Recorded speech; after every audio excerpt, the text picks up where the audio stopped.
Uh, Good evening and greetings to you all in the precious name of our Lord and Savior Jesus Christ.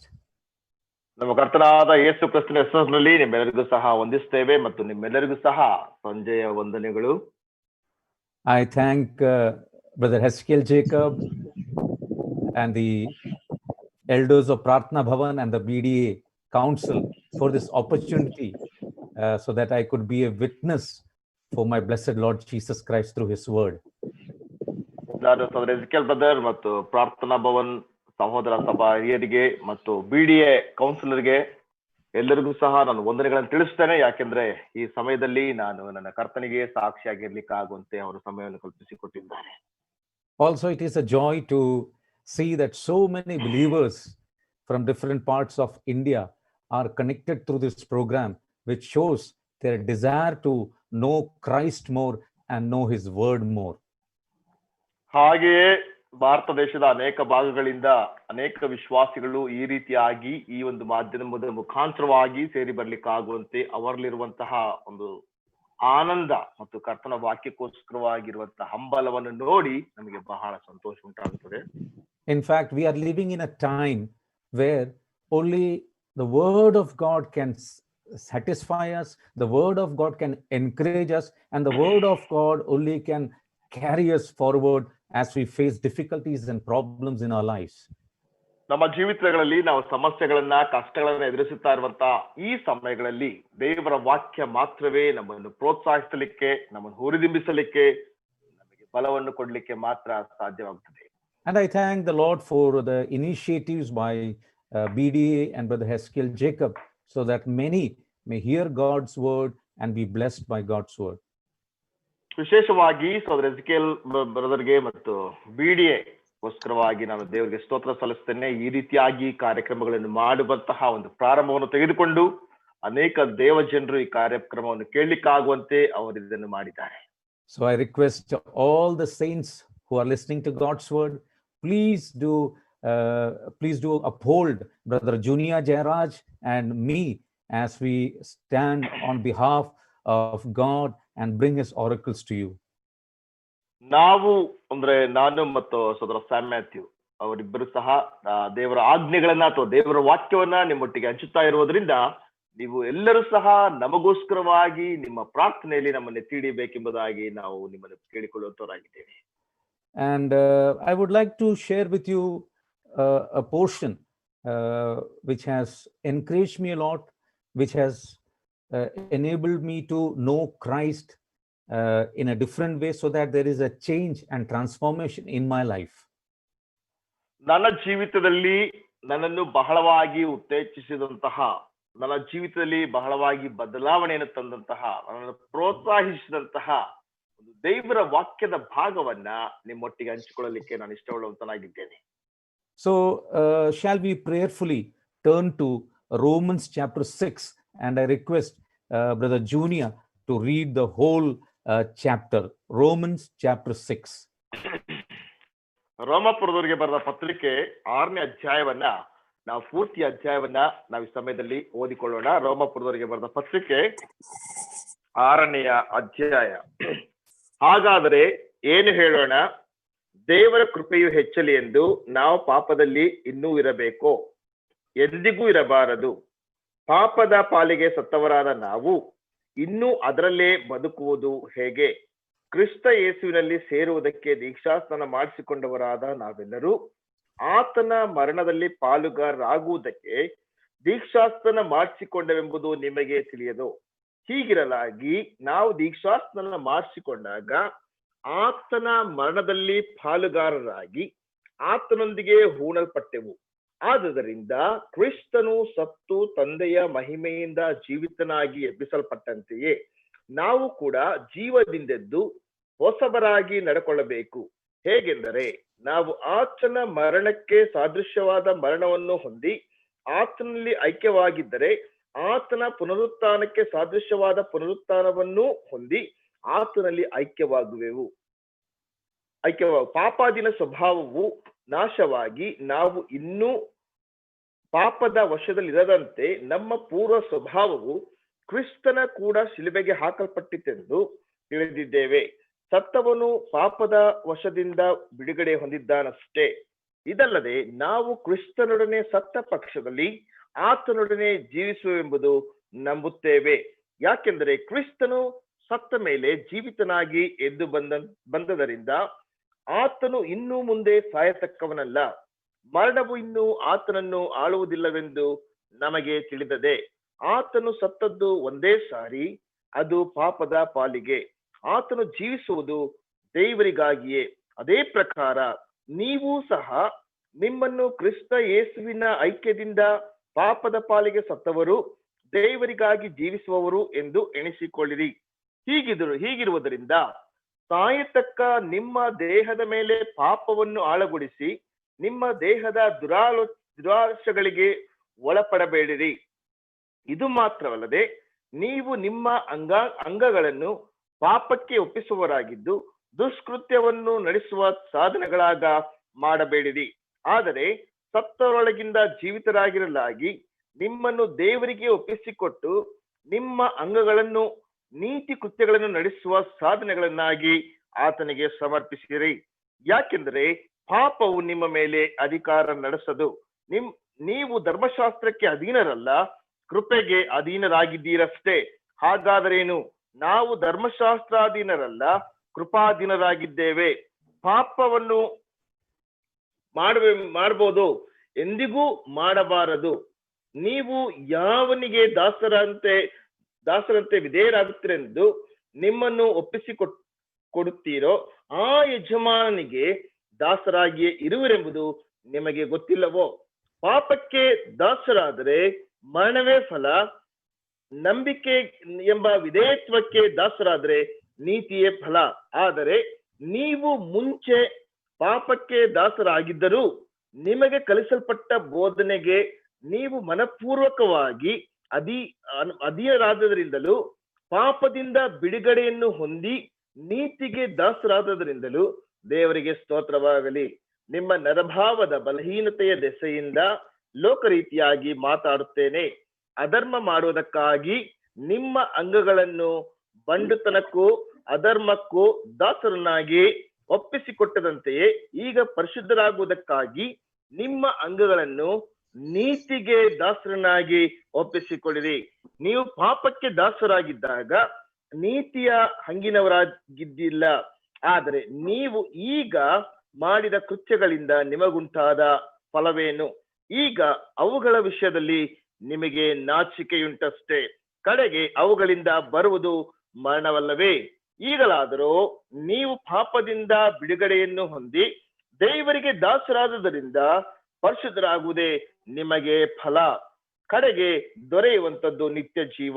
ಯಾಕೆಂದರೆ ಪಾಪವು ಕೊಡುವ ಸಂಬಳ ಮರಣ, ದೇವರ ಉಚಿತಾರ್ಥವರವು ನಮ್ಮ ಕರ್ತನಾದ ಕ್ರಿಸ್ತ ಯೇಸುವಿನಲ್ಲಿರುವ ನಿತ್ಯ ಜೀವ. May the Lord add his blessing upon the reading of his holy word. ಆತನ ಪರಿಶುದ್ಧ ವಾಕ್ಯವನ್ನು ಓದಿದಂತರ ಮೇಲೆ ನಮ್ಮ ಕರ್ತನು ತಾನೇ ತನ್ನ ಆಶೀರ್ವಾದವನ್ನು ಸೇರಿಸಲಿ. Trusting in God, the 3 days we'll be looking from this chapter on our topic, the believers' relationships. ಕರ್ತನಲ್ಲಿ ಭರವಸೆ ಇಟ್ಟು ಮುಂದಿನ 3 ದಿನಗಳನ್ನ ಈ ಒಂದು ಅಧ್ಯಾಯದಲ್ಲಿ ವಿಶ್ವಾಸಿಗಳ ಸಂಬಂಧ ಎನ್ನುವಂತ ಶೀರ್ಷಿಕೆಯನ್ನು ನಾವು ಧ್ಯಾನ ಮಾಡಿಕೊಳ್ಳೋಣ. That is why I thought of going through the whole chapter so that we are prepared to look at the contents, what God wants to speak to us. ಅದಕ್ಕೋಸ್ಕರವಾಗಿ ನಾವು ಇಡೀ ಅಧ್ಯಾಯವನ್ನು ಓದಿದ್ದೇವೆ. ಅದರಿಂದ ದೇವರು ಈ ಅಧ್ಯಾಯದ ಮುಖಾಂತರವಾಗಿ ನಮ್ಮೊಟ್ಟಿಗೆ ಏನು ಮಾತನಾಡಬೇಕೆಂಬುದಾಗಿ ನಾವು ನೋಡಬಹುದು. Now I would like to go to the background of Romans. ನಾನು ರೋಮಾಪುರದವರಿಗೆ ಬರೆದ ಪತ್ರಿಕೆಯ ಹಿನ್ನೆಲೆಗೆ ನಾನು ಹೋಗುತ್ತೇನೆ. This is one of the most wonderful epistles written in the scriptures. ದೇವರ ವಾಕ್ಯದಲ್ಲಿ ಬರೆಯಲ್ಪಟ್ಟಂತಹ ಅದ್ಭುತವಾದಂತಹ ಪತ್ರಿಕೆಗಳಲ್ಲಿ ಇದು ಕೂಡ ಒಂದಾಗಿದೆ. So many truths about us and our relationship with God, what God is doing with us, and what is God achieving through our lives. All those doctrinal truths we find in this book. ಈ ಪುಸ್ತಕದಲ್ಲಿ ನಮ್ಮ ಕುರಿತಾಗಿ ಮತ್ತು ನಮಗೂ ದೇವರಿಗಿರುವಂತಹ ಸಂಬಂಧದ ಕುರಿತಾಗಿ ದೇವರು ನಮ್ಮ ವಿಷಯಕ್ಕೋಸ್ಕರವಾಗಿ ಏನೆಲ್ಲ ಮಾಡಿದ್ದಾನೆ ಎಂಬಂತಹ ಬೋಧನೆಗಳನ್ನ ಈ ಪುಸ್ತಕದಲ್ಲಿ ಸ್ಪಷ್ಟವಾಗಿ ನಾವು ಓದುತ್ತೇವೆ. You know, in this book, Paul begins by surveying the spiritual condition of all mankind. ಈ ಪುಸ್ತಕದಲ್ಲಿ ಪೌಲನು ಇಡೀ ಮನುಷ್ಯರ ಆತ್ಮೀಕ ಮಟ್ಟದ ಕುರಿತಾಗಿ ಮಾತನಾಡುತ್ತಾನೆ. And when we see from chapter 1 verse 18 to 3 verse 20, we find that Jews and Gentiles all are sinners and in the need of salvation. 1ನೇ ಅಧ್ಯಾಯ 18ನೇ ವಚನದಿಂದ 3ನೇ ಅಧ್ಯಾಯದ 18ನೇ ವಚನದವರೆಗೆ ಯಹೂದ್ಯರು ಮತ್ತು ಅನ್ಯರು ಇವರೆಲ್ಲರಿಗೂ ಸಹ ರಕ್ಷಣೆಯ ಅಗತ್ಯ ಇದೆ ಎಂಬುದಾಗಿ ನಾವು ನೋಡುತ್ತೇವೆ. But the great moment is that salvation has been provided to us by God through Jesus Christ. ಆದ್ರೆ ಬಹಳ ಶ್ರೇಷ್ಠವಾದಂತಹ ಒಂದು ವಿಷಯವೇನೆಂದ್ರೆ ನಮ್ಮ ಕರ್ತನಾದಂತಹ ಯೇಸು ಕ್ರಿಸ್ತನ ಮುಖಾಂತರವಾಗಿ ರಕ್ಷಣೆಯು ನಮಗೆ ಒದಗಿಸಲ್ಪಟ್ಟಿದೆ. How did it work out? It worked out, the salvation was worked out by the redemptive work on the cross by our Lord Jesus Christ. ರಕ್ಷಣೆಯ ಕಾರ್ಯ ಹೇಗೆ ಆಯಿತು ಎಂಬುದಾಗಿ ನಾವು ನೋಡುವಾಗ ನಮ್ಮ ಕರ್ತನಾದಂತ ಯೇಸು ಕ್ರಿಸ್ತನು ಶಿಲುಬೆಯಲ್ಲಿ ಮಾಡಿದಂತಹ ತ್ಯಾಗಪೂರ್ವಕವಾದ ಬಿಡುಗಡೆಯ ಕಾರ್ಯದಿಂದಾಗಿ ಈ ರಕ್ಷಣೆಯು ಉಂಟಾಯಿತು. But we see that in chapter 3, the example of Abraham is brought forward, and it is told to us that this provision of salvation anybody can receive only by faith. 3ನೇ ಅಧ್ಯಾಯದಲ್ಲಿ ಅಬ್ರಹಾಮನ ಉದಾಹರಣೆಯ ಮುಖಾಂತರವಾಗಿ ನಮಗೆ ಹೇಳಲ್ಪಟ್ಟಂತಹ ಒಂದು ಸತ್ಯಾಂಶ, ಯಾರು ಬೇಕಾದರೂ ನಂಬಿಕೆಯಿಂದ ಈ ರಕ್ಷಣೆಯನ್ನು ತಮ್ಮದಾಗಿಸಿಕೊಳ್ಳಬಹುದು ಅಥವಾ ನಂಬಿಕೆಯಿಂದ ರಕ್ಷಣೆಯನ್ನು ಹೊಂದಬಹುದು. And you know, this is the principle, you know, that salvation can received only by faith.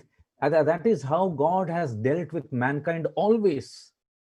ಯಾವಾಗಲೂ ಸಹ ರಕ್ಷಣೆ ಎನ್ನುವಂಥದ್ದು ನಂಬಿಕೆಯಿಂದ ಮಾತ್ರವೇ ಪಡೆದುಕೊಳ್ಳುವಂತಹ ವಿಷಯ ಎಂಬುದಾಗಿ ಮಾನವ ಕುಲದ ಜನಾಂಗದಲ್ಲೆಲ್ಲ ಯಾವಾಗಲೂ ದೇವರು ಆ ರೀತಿಯಾಗಿ ಮನುಷ್ಯನೊಟ್ಟಿಗೆ ವ್ಯವಹರಿಸಿದ್ದಾನೆ. But we realize as we read Romans, you know, that salvation is only the beginning of a Christian experience. ನಾವು ರೋಮಪುರದವರಿಗೆ ಬರೆದ ಪತ್ರಿಕೆಯಲ್ಲಿ ನೋಡುವ ಪ್ರಕಾರವಾಗಿ ರಕ್ಷಣೆ ಎನ್ನುವಂಥದ್ದು ಕ್ರೈಸ್ತರ ಒಂದು ಪ್ರಾರಂಭದ ಒಂದು ಹಂತ ಮಾತ್ರವೇ ಆಗಿದೆ. But when we come further in Romans, we find that Paul reminds the believers, those who are in the Roman believers, and shows that a believer is freed from sin, law, and death. ಮುಂದಿನ ಒಂದು ವಿಷಯಗಳಲ್ಲಿ ನಾವು ಬಂದಂತ ಸಮಯದಲ್ಲಿ ವಿಶ್ವಾಸಿಯು ಪಾಪ, ಮರಣ ಮತ್ತು ಪಾಪದ ಅಂಧಕಾರದಿಂದ ಆತನು ಸ್ವತಂತ್ರನಾಗಿದ್ದಾನೆ ಎಂಬುದಾಗಿ ಹೇಳುತ್ತದೆ. And when we come to chapter 6 to chapter 8, to the end of chapter 8, we find that this is possible. This is possible, or this provision of salvation is possible by our union with Christ. 6ನೇ ಅಧ್ಯಾಯದಿಂದ 8ನೇ ಅಧ್ಯಾಯದವರೆಗೆ ನಾವು ನೋಡುವಾಗ ಕ್ರಿಸ್ತನೊಂದಿಗೆ ನಾವು ಅನ್ಯೋನ್ಯವಾಗುವಾಗ ಈ ರಕ್ಷಣೆ ಎಂಬಂತಹ ವಿಷಯ ಅದು ಸಾಧ್ಯವಾಗುತ್ತದೆ ಎಂಬುದಾಗಿ ನೋಡುತ್ತೇವೆ. What kind of union? A union in his death, his resurrection, and that is possible by the indwelling presence of the Holy Spirit. ಎಂತ ಅನ್ಯೋನ್ಯತೆ ಎಂಬುದಾಗಿ ನಾವು ನೋಡುವಾಗ ಆತನ ಮರಣದೊಂದಿಗೆ ಮತ್ತು ಆತನ ಪುನರುತ್ಥಾನದೊಂದಿಗೆ ಮತ್ತು ನಮ್ಮಲ್ಲಿ ಇರುವಂತಹ ಅಥವಾ ನಮ್ಮಲ್ಲಿ ನೆಲೆಗೊಂಡಿರುವಂತಹ ಪವಿತ್ರಾತ್ಮದ ಮುಖಾಂತರವಾಗಿ ಅದು ಸಾಧ್ಯವಾಗುತ್ತದೆ. So when we read from chapter 1 to chapter 8, we find 3 important topics standing up. ನಾವು 6ನೇ ಅಧ್ಯಾಯದಿಂದ 8ನೇ ಅಧ್ಯಾಯದವರೆಗೆ ನಾವು ನೋಡುವಾಗ 3 ಪ್ರಾಮುಖ್ಯವಾದಂತಹ ವಿಷಯಗಳನ್ನು ನಾವು ನೋಡುತ್ತೇವೆ. From chapter 1 to chapter 8. 1ನೇ ಅಧ್ಯಾಯದಿಂದ 8ನೇ ಅಧ್ಯಾಯದವರೆಗೆ 3 important: sin, salvation, and sanctification. 3 ಪ್ರಾಮುಖ್ಯವಾದಂತಹ ಸಂಗತಿಗಳು: ಪಾಪ ಮತ್ತು ರಕ್ಷಣೆ ಮತ್ತು ಶುದ್ಧೀಕರಣ. Now when we come to the chapter that we have read, chapter 6, ನಾವು ಓದಿದಂತಹ ಅಧ್ಯಾಯಕ್ಕೆ ನಾವು ಬರುವಾಗ 6ನೇ ಅಧ್ಯಾಯ, there, you know, the Holy Spirit explains the death and life character of Christian believers. ಅಲ್ಲಿ ಪರಿಶುದ್ಧಾತ್ಮನು ಒಬ್ಬ ವಿಶ್ವಾಸಿ ಅಥವಾ ಕ್ರೈಸ್ತ ವಿಶ್ವಾಸಿಯ ಮರಣ ಮತ್ತು ಆ ಒಂದು ಕ್ರಿಸ್ತಿಯ ಜೀವಿತದ ನಡತೆ ಕುರಿತಾಗಿ ಅಲ್ಲಿ ವಿವರಿಸುತ್ತಾನೆ. You know, again and again it comes death, life in this chapter. ಆರನೇ ಅಧ್ಯಾಯದಲ್ಲಿ ಪುನಃ ಪುನಃ ಜೀವ ಮರಣ ಜೀವ ಮರಣ ಎಂಬುದಾಗಿ ಅನೇಕ ವರ್ಷ ನೋಡುತ್ತೇವೆ. You know, the beginning of death and life, the cause of death and life, and the effect of death and life is clearly mentioned there. ಪ್ರಾರಂಭದ ಜೀವ ಮರಣ ಮತ್ತು ಅದಕ್ಕೆ ಬರುವಂತ ಫಲಿತಾಂಶದ ಜೀವದ ಮರಣ ಮತ್ತು ಅದಕ್ಕೆ ಬರುವಂತ ಪ್ರಭಾವ, ಜೀವ ಮರಣದ ಮೇಲೆ ಬರುವಂತ ಪ್ರಭಾವವನ್ನು ನೋಡುತ್ತೇವೆ. And it talks about the sanctifying effects on a believer's life. ಒಬ್ಬ ವಿಶ್ವಾಸಿಯ ಜೀವಿತದಲ್ಲಿ ಶುದ್ಧೀಕರಣದ ಪ್ರಭಾವಗಳನ್ನ ಇದು ಮಾತನಾಡುತ್ತದೆ. When you read chapter 6, it talks about there is a life in a child of God. He is holy and he has a service to do for God. ಆರನೇ ಅಧ್ಯಾಯವನ್ನು ಓದುವಾಗ ಒಬ್ಬ ದೇವರ ಮಗುವಿನಲ್ಲಿ ಜೀವವಿದೆ, ಆ ಒಂದು ಜೀವದ ಮುಖಾಂತರವಾಗಿ ಆತನು ಕ್ರಿಸ್ತನಿಗೆ ಸೇವೆಯನ್ನು ಮಾಡುತ್ತಾನೆಂಬುದಾಗಿ ನಾವು ನೋಡುತ್ತೇವೆ. So when you think about chapter 6 in Romans, you should think of a life of holy service to God by every believer. ಆದ್ದರಿಂದ ಆರನೇ ಅಧ್ಯಾಯವನ್ನು ನಾವು ಓದುವಾಗ ಪ್ರತಿಯೊಬ್ಬ ವಿಶ್ವಾಸಿಯಲ್ಲಿ ಸಹ ಆ ಒಂದು ಪರಿಶುದ್ಧವಾದಂತ ಜೀವಿತದ ಮುಖಾಂತರವಾಗಿ ದೇವರಿಗೆ ಸೇವೆ ಮಾಡುವಂತಹ ವಿಷಯವನ್ನು ನಾವು ನೋಡುತ್ತೇವೆ. And also, if you read it carefully, you will find it talks about the victory of the flesh, in victory over the flesh in believers' life. ಹಾಗೆ ನಾವು ನೋಡುವಂತ ಸಮಯದಲ್ಲಿ ಒಬ್ಬ ವಿಶ್ವಾಸಿಯ ಜೀವಿತದಲ್ಲಿ ಶರೀರದ ಮೇಲಿರುವಂತಹ ಒಂದು ವಿಜಯದ ಕುರಿತಾಗಿ ನಾವು ನೋಡುತ್ತೇವೆ. You know, this is the greatest trouble through which every believer is going. ಇದೇ ಪ್ರತಿಯೊಬ್ಬ ವಿಶ್ವಾಸಿಯು ಹಾದು ಹೋಗುತ್ತಾ ಇರುವಂತಹ ಅತಿ ದೊಡ್ಡದಾದಂತಹ ಒಂದು ಶ್ರಮೆಯಾಗಿದೆ. You know, we say that there is life, but all those things that are happening in our life shows that we don't have that life which Christ has given to us. ನಮ್ಮಲ್ಲಿ ಜೀವ ಇದೆ, ಆದರೆ ಕ್ರಿಸ್ತನು ನಮಗೆ ಕೊಟ್ಟಂತಹ ಜೀವ ನಮ್ಮಲ್ಲಿ ಇಲ್ಲ ಎಂಬುದಾಗಿ ಅದರ ಮುಖಾಂತರವಾಗಿ ನಮ್ಮೆಲ್ಲರಿಗೂ ಸಹ ತಿಳಿದು ಬರುತ್ತದೆ. In many of our lives, the flesh is so dominant that we are living a defeated life. ನಮ್ಮ ಪ್ರತಿಯೊಬ್ಬರ ಜೀವಿತದಲ್ಲಿ ನಮ್ಮ ಶರೀರ ಅದು ನಮ್ಮ ಮೇಲೆ ಆಡಳಿತ ಅಥವಾ ಅಧಿಕಾರ ನಡೆಸೋದ್ರಿಂದ ನಾವೊಂದು ಸೋತಂತಹ ಜೀವಿತವನ್ನ ನಾವು ನಡೆಸುತ್ತಾ ಇದ್ದೇವೆ. And because of that, we are not able to live a victorious life. ಅದರ ಮುಖಾಂತರವಾಗಿ ನಾವು ಜಯಭರಿತವಾದಂತಹ ಜೀವಿತವನ್ನು ಜೀವಿಸಲಿಕ್ಕೆ ಸಾಧ್ಯವಾಗುತ್ತಾ ಇಲ್ಲ. And because of that, so many doubts start coming in our lives. Am I really saved? ಆದ್ರಿಂದ ನಮಗೆ ಅನೇಕ ಸಂದೇಹಗಳು ಬರ್ತಾ ಇದೆ, ನಾನು ನಿಜವಾಗಿಯೂ ರಕ್ಷಣೆಯನ್ನು ಹೊಂದಿದ್ದೇನಾ? I believe, brothers and sisters, many of us are going through this struggle. ನನ್ನ ಪ್ರಿಯ ಸಹೋದರ ಸಹೋದರಿಯರೇ, ನಾನು ನಂಬುತ್ತೇನೆ ನಮ್ಮಲ್ಲಿ ಅನೇಕರು ಈ ಸಂಕಷ್ಟದಲ್ಲಿ ಹಾದು ಹೋಗುತ್ತಾ ಇದ್ದೇವೆ. So during these 3 days of study, ಆದ್ದರಿಂದ ಈ 3 ದಿನದ ಅಧ್ಯಯನದಲ್ಲಿ we will look at 3 aspects of the believer's relationship. ನಾವು ಒಬ್ಬ ವಿಶ್ವಾಸಿಯ ಸಂಬಂಧದ ಕುರಿತಾಗಿ 3 ದೃಷ್ಟಿಕೋನಗಳನ್ನು ನಾವು ನೋಡೋಣ. So that we are able to live a victorious life. ಅದರ ಮುಖಾಂತರವಾಗಿ ಅಥವಾ ಅದರಿಂದ ನಾವು ಜಯಭರಿತವಾದಂತಹ ಜೀವಿತವನ್ನು ಜೀವಿಸಲಿಕ್ಕೆ ಸಾಧ್ಯ. So that we are able to say no to temptations and sin when we face them in our lives. ಆದ್ದರಿಂದ ನಮ್ಮ ಜೀವಿತಗಳಲ್ಲಿ ನಾವು ಎದುರಿಸುವಂತಹ ಶೋಧನೆ ಮತ್ತು ಪಾಪಕ್ಕೆ ಇಲ್ಲ ಎಂಬುದಾಗಿ ಹೇಳೋದಕ್ಕೆ ಸಾಧ್ಯವಾಗುತ್ತದೆ. So that the world is able to see Christ in you and me. ಅದರ ಮುಖಾಂತರವಾಗಿ ಲೋಕವು ನನ್ನ ಮತ್ತು ನಿನ್ನ ಜೀವಿತದಲ್ಲಿ ಕ್ರಿಸ್ತನನ್ನು ನೋಡ್ಲಿಕ್ಕೆ ಸಾಧ್ಯವಾಗುತ್ತದೆ. So trusting in God, in these 3 days, we will look at from the foundation, and then we will see how we can live a life of Christ on this earth. ಕ್ರಿಸ್ತನಲ್ಲಿ ನಾವು ಭರವಸೆವಿಟ್ಟವರಾಗಿ ನಾವು ಇದರ ಒಂದು ಅಸ್ಥಿವಾರ ಮತ್ತು ಇದರ ಮುಖಾಂತರವಾಗಿ ನಾವು ಹೇಗೆ ಜಯಭರಿತವಾಗಿ ಜೀವಿಸಬಹುದೆಂಬುದಾಗಿ ನಾವು ನೋಡೋಣ.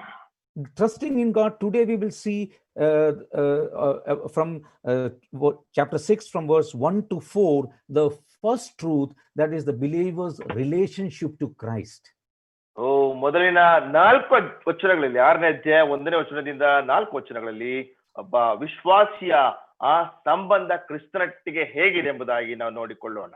And trusting in God, the next day we will see from verse 5 to verse 14, and we will see the believer's relationship to sin. ಮುಂದಿನ ದಿನಗಳಲ್ಲಿ 5ರಿಂದ 14ನೇ ವಚನದವರೆಗೆ ಒಬ್ಬ ವಿಶ್ವಾಸಿಗೆ ಪಾಪದೊಂದಿಗೆ ಇರುವಂತಹ ಸಂಬಂಧದ ಕುರಿತಾಗಿ ನಾವು ನೋಡಿಕೊಳ್ಳೋಣ. And on the third day, God willing, from verse 15 to 23, we will try to learn about the believer's relationship to service for God and for Christ.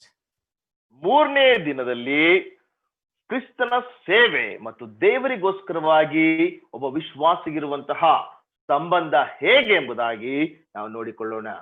If we are not clear about our relationship with Christ, if we are not clear about our relationship to sin, we will not be able to do the service that God wants from our lives. ಕ್ರಿಸ್ತನೊಟ್ಟಿಗೆ ಮತ್ತು ದೇವರೊಟ್ಟಿಗೆ ನಮ್ಮ ಸಂಬಂಧ ಸರಿಯಾಗಿ ಇಲ್ಲದೇ ಇದ್ದರೆ ನಮಗೆ ದೇವರು ಮಾಡಬೇಕೆಂಬುದಾಗಿ ಯೋಚಿಸಿದಂತಹ ಅಥವಾ ಆಲೋಚಿಸಿದಂತಹ ಆ ಒಂದು ಸೇವೆಯನ್ನ ನಮಗೆ ಮಾಡಲಿಕ್ಕೆ ಸಾಧ್ಯವಾಗುವುದಿಲ್ಲ. So we have seen the background what Romans is teaching us. ರೋಮಾಪುರದವರಿಗೆ ಬರೆದ ಪತ್ರಿಕೆ ನಮಗೆ ಏನು ಕಲಿಸುತ್ತದೆ ಎಂಬುದಾಗಿ ನಾವು ಅದರ ಹಿನ್ನೆಲೆಯನ್ನು ನೋಡಿದ್ದೇವೆ. So we have seen a rough outline of what is contained in Romans chapter 6. ರೋಮಾಪುರದವರಿಗೆ ಬರೆದ ಪತ್ರಿಕೆ 6ನೇ ಅಧ್ಯಾಯದಲ್ಲಿ ಇರುವಂತಹ ಒಂದು ಸಾರಾಂಶ ಅಥವಾ ಅದರಲ್ಲಿರುವಂತಹ ಒಂದು ವಸ್ತು ವಿಷಯ ಏನೆಂಬುದಾಗಿ ನಾವು ನೋಡಿದ್ದೇವೆ. Now let us look at what is our relationship with Christ today on this particular date. ಈ ಒಂದು ನಿರ್ದಿಷ್ಟವಾದಂತಹ ದಿನಾಂಕವಾದಂತಹ ಈ ದಿನದಲ್ಲಿ ಕ್ರಿಸ್ತನೊಟ್ಟಿಗಿರುವಂತಹ ನನ್ನ ಸಂಬಂಧ ಏನು ಎಂಬುದಾಗಿರುವಂತಹ ವಿಷಯವನ್ನು ನಾವು ನೋಡಿಕೊಳ್ಳೋಣ. If we don't understand the great truths about our relationship with Christ, then sin will be dominant in our life and will be of no use for our master. ಕ್ರಿಸ್ತನೊಟ್ಟಿಗಿರುವಂತಹ ನಮ್ಮ ಸಂಬಂಧದ ಕುರಿತಾಗಿ ನಾವು ಸರಿಯಾದ ರೀತಿಯಲ್ಲಿ ಅರ್ಥ ಮಾಡಿಕೊಳ್ಳದೇ ಇದ್ದರೆ ನಮ್ಮ ಮೇಲೆ ಪಾಪವು ಆಡಳಿತ ಅಥವಾ ಅಧಿಕಾರವನ್ನು ನಡೆಸುವಂತದ್ದಾಗಿದೆ. ಆಗ ನಮ್ಮ ದೇವರು ಕೊಟ್ಟಿರುವಂತಹ ನಮ್ಮ ಸಂಬಂಧದಲ್ಲಿ ಯಾವುದೇ ಪ್ರಯೋಜನವಿರುವುದಿಲ್ಲ. Dear brothers and sisters, the relationship with Christ is very clearly mentioned in these 4 verses of a believer with Christ is very clearly mentioned in these 4 verses 1 to 4. ಪ್ರಿಯ ಸಹೋದರ ಸಹೋದರಿಯರೇ, 1ನೇ ವಚನದಿಂದ 4ನೇ ವಚನದವರೆಗೆ ಕ್ರಿಸ್ತನೊಟ್ಟಿಗೆ ಒಬ್ಬ ವಿಶ್ವಾಸಿಗಿರಬೇಕಾದಂತಹ ಸಂಬಂಧದ ಕುರಿತಾಗಿ ಬಹಳ ಸ್ಪಷ್ಟವಾಗಿ ಹೇಳಲ್ಪಟ್ಟಿದೆ. And we see there this relationship is the closest relationship when we compare it with any other relationship on this earth. ಈ ಲೋಕದಲ್ಲಿರುವಂತಹ ಅಥವಾ ಈ ಭೂಮುಖದ ಮೇಲಿರುವಂತಹ ಯಾವುದೇ ಸಂಬಂಧಗಳೊಟ್ಟಿಗೆ ನಾವು ಈ ಒಂದು ಸಂಬಂಧವನ್ನು ನಾವು ಹೋಲಿಸಿದಾಗ ಈ ಸಂಬಂಧವು ಆ ಎಲ್ಲಾ ಸಂಬಂಧಗಳಿಗಿಂತ ಬಹಳ ಶ್ರೇಷ್ಠವಾದಂತಹ ಅಥವಾ ಉನ್ನತವಾದಂತಹ ಸಂಬಂಧವಾಗಿದೆ. In verse 3 we read, "Know ye not that so many of us as were baptized into Jesus Christ were baptized into his death." ಕ್ರಿಸ್ತ ಯೇಸುವಿನಲ್ಲಿ ಸೇರುವುದಕ್ಕೆ ದೀಕ್ಷಾಸ್ನಾನ ಮಾಡಿಸಿಕೊಂಡವರಾದ ನಾವೆಲ್ಲರೂ ಆತನ ಮರಣದಲ್ಲಿ ಪಾಲುಗಾರರಾಗುವುದಕ್ಕೆ ದೀಕ್ಷಾಸ್ನಾನ ಮಾಡಿಸಿಕೊಂಡೆವೆಂಬುದು ನಿಮಗೆ ತಿಳಿಯದು ಎಂಬುದಾಗಿ 3ನೇ ವಚನದಲ್ಲಿ ನಾವು ಓದುತ್ತೇವೆ. You know, we are looking at our relationship with the connection that we have with Jesus Christ. ಕರ್ತನಾದ ಯೇಸು ಕ್ರಿಸ್ತನೊಟ್ಟಿಗಿರುವಂತಹ ನಮ್ಮ ಸಂಬಂಧ, ನಮ್ಮ ಆ ಒಂದು ಸಂಬಂಧದ ಕುರಿತಾಗಿ ನಾವಿಲ್ಲಿ ಓದುತ್ತಾ ಇದ್ದೇವೆ. What is the connection that we have with Jesus Christ when we call ourselves as believers or call ourselves as Christians? ನಾವು ಕ್ರೈಸ್ತರು ಅಥವಾ ವಿಶ್ವಾಸಿಗಳು ಎಂಬುದಾಗಿ ನಮ್ಮನ್ನು ಕರೆದುಕೊಳ್ಳುವಾಗ ನಮಗೆ ಕ್ರಿಸ್ತನೊಟ್ಟಿಗೆ ಎಂತಹ ಸಂಬಂಧ ಇದೆ ಎಂಬುದಾಗಿ ನಾವಿಲ್ಲಿ ನೋಡುತ್ತೇವೆ. We see there the first point that we are dead with Christ. ನಾವು ಮೊದಲನೇ ಅಂಶವಾಗಿ ನೋಡುವಾಗ ನಾವು ಕ್ರಿಸ್ತನೊಟ್ಟಿಗೆ ನಾವು ಸತ್ತಿದ್ದೇವೆ ಎಂಬುದಾಗಿ ನೋಡುತ್ತೇವೆ. And verse 6 makes it little more clear. 6ನೇ ವಚನವು ಇನ್ನೂ ಸ್ವಲ್ಪ ಸ್ಪಷ್ಟವಾಗಿ ನಮ್ಮೊಟ್ಟಿಗೆ ಮಾತನಾಡುತ್ತದೆ. Knowing this, that our old man is crucified with him. ನಮ್ಮ ಪೂರ್ವ ಸ್ವಭಾವವು ಕ್ರಿಸ್ತನ ಕೂಡ ಶಿಲುಬೆಗೆ ಹಾಕಲ್ಪಟ್ಟಿತೆಂದು ನೀವು ತಿಳಿದಿದ್ದೀರಿ. We are dead with Christ. ನಾವು ಕ್ರಿಸ್ತನೊಂದಿಗೆ ಸತ್ತಿದ್ದೇವೆ. What happened when Christ died on the cross? ಕರ್ತನಾದ ಯೇಸು ಕ್ರಿಸ್ತನು ಶಿಲುಬೆಯಲ್ಲಿ ಸತ್ತಾಗ ಏನಾಯ್ತು? When Jesus Christ died on the cross, God judged the entire human family in him for their sin. ಕರ್ತನಾದ ಯೇಸು ಕ್ರಿಸ್ತನು ಶಿಲುಬೆಯಲ್ಲಿ ಸತ್ತಂತ ಸಮಯದಲ್ಲಿ ಲೋಕದಲ್ಲಿರುವಂತಹ ಎಲ್ಲಾ ಮನುಷ್ಯರ ಕುಟುಂಬಗಳನ್ನು ಅಥವಾ ಮನುಷ್ಯ ಕುಟುಂಬವನ್ನ ದೇವರು ಆತನಲ್ಲಿ ನ್ಯಾಯ ತೀರಿಸಿದನು.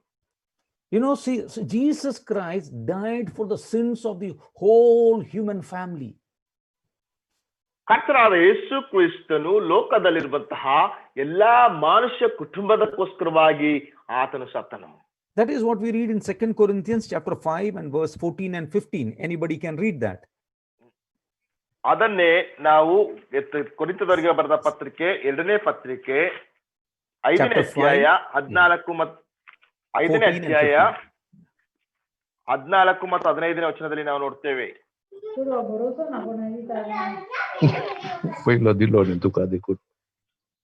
ಕ್ರಿಸ್ತನ ಪ್ರೀತಿಯು ಕಿವಿಟ್ಟು ಮಮ್ಮ ಕ್ರಿಸ್ತನ ಪ್ರೀತಿಯು ನಮಗೆ ಒತ್ತಾಯ ಮಾಡುತ್ತದೆ ಎಲ್ಲರಿಗೋಸ್ಕರ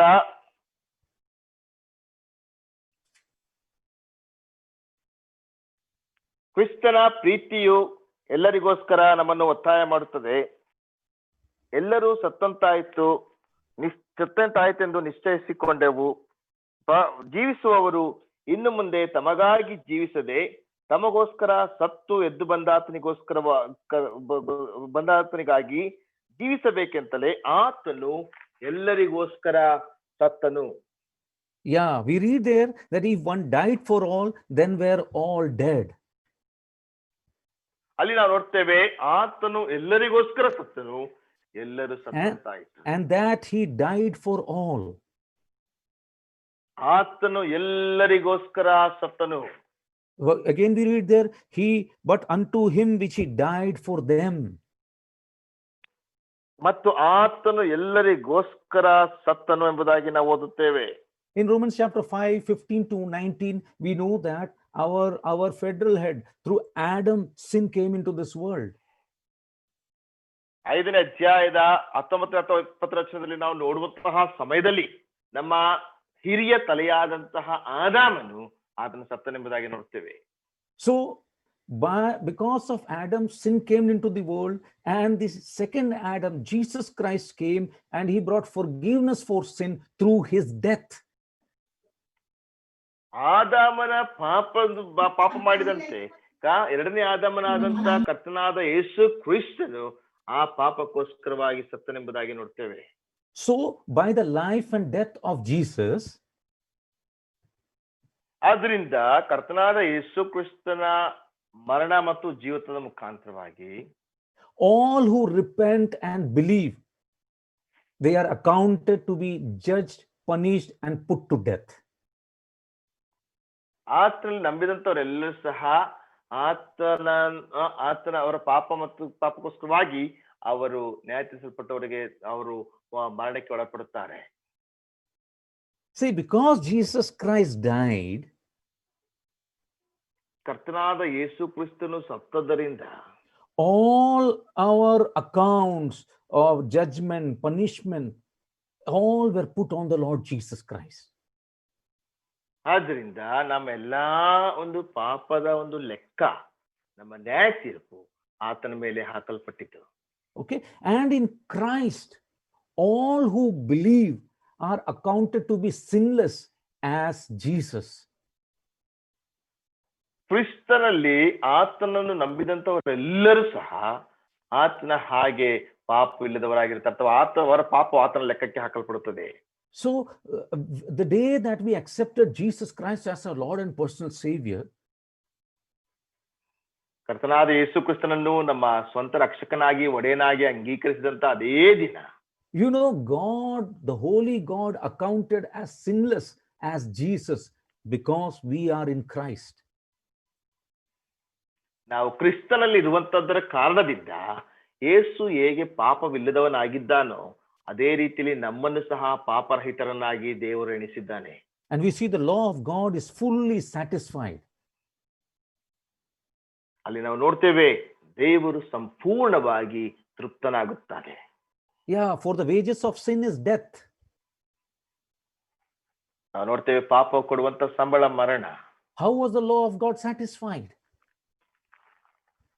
ದೇವರ ನ್ಯಾಯ ತೀರ್ಪು ಅಥವಾ ದೇವರ ಒಂದು ನ್ಯಾಯವು ಹೇಗೆ ತೃಪ್ತಿ ಆಗುತ್ತದೆ? Oh, it was by the sinless life of Jesus Christ. ಓ, ಕರ್ತನಾದ ಯೇಸು ಕ್ರಿಸ್ತನ ಪಾಪರಹಿತವಾದಂತ ಜೀವಿತದ ಮುಖಾಂತರವಾಗಿ. What do we understand from sinless life? ಪಾಪರಹಿತವಾದ ಜೀವಿತದ ಮುಖಾಂತರವಾಗಿ ನಾವೇನು ಅರ್ಥ ಮಾಡಿಕೊಳ್ಳುತ್ತೇವೆ? It means the righteousness that is equal to the righteousness of God. ಆ ಒಂದು ನೀತಿಯು ದೇವರ ನೀತಿಗೆ ಸಮಾನವಾಗಿರುತ್ತದೆ. You know, when God looked at the sinless life of Jesus Christ, and he as a man, he could see his righteousness in him. ಓ, ದೇವರು ಕರ್ತನಾದ ಯೇಸು ಕ್ರಿಸ್ತನ ಆ ಒಂದು ಪಾಪರಹಿತವಾದ ಜೀವಿತವನ್ನು ನೋಡಿ ಆ ಒಂದು ಪಾಪರಹಿತವಾದ ಜೀವಿತದ ಮುಖಾಂತರವಾಗಿ ನಮಗೆ ನೀತಿಯನ್ನು ಕೊಡ್ತಾನೆ. This righteousness of Jesus Christ is given to us when we believe and trust in Jesus Christ for our salvation. ನಮ್ಮ ರಕ್ಷಣೆಗೋಸ್ಕರವಾಗಿ ನಾವು ಕರ್ತನಾದ ಯೇಸು ಕ್ರಿಸ್ತನಲ್ಲಿ ಭರವಸೆ ಇಟ್ಟು ಆತನನ್ನು ಅಂಗೀಕರಿಸಿದಾಗ ಆ ಪಾಪರಹಿತವಾದ ಜೀವಿತದ ನೀತಿಯು ನಮಗೆ ಕೊಡಲ್ಪಡುತ್ತದೆ. How is the law of God fully satisfied? ಓ, ದೇವರ ನೀತಿ ಹೇಗೆ ಸಂಪೂರ್ಣವಾಗಿ ತೃಪ್ತಿಯಾಯಿತು? Oh, because of the sinless life of Jesus Christ as a human being. ಓ, ಅದು ಕರ್ತನಾದ ಯೇಸು ಕ್ರಿಸ್ತನ ಪಾಪರಹಿತವಾದ ಜೀವಿತದ ಮುಖಾಂತರವಾಗಿ ಮಾತ್ರವೇ. But there is one more aspect to that. ಅದಕ್ಕೆ ಮತ್ತೊಂದು ವಿಷಯವೂ ಸಹ ಇದೆ. If the law of God is to be satisfied, that the sinner has to live before God, there is one more thing that is to be satisfied. ಒಬ್ಬ ಪಾಪಿಯು ದೇವರ ಮುಂದೆ ಜೀವಿಸಬೇಕಾಗಿರುವಾಗ ದೇವರ ನೀತಿ ದೇವರ ನ್ಯಾಯ ತೃಪ್ತಿಯಾಗಬೇಕಾದ್ರೆ ಮತ್ತೊಂದು ವಿಷಯವೂ ಸಹ ಇದೆ. And that is the death of Jesus Christ. ಅದು ಕರ್ತನಾದ ಯೇಸು ಕ್ರಿಸ್ತನ ಮರಣವಾಗಿದೆ. That is a propitiation or a substitutionary death, or somebody who is standing on behalf of someone else and dying for him.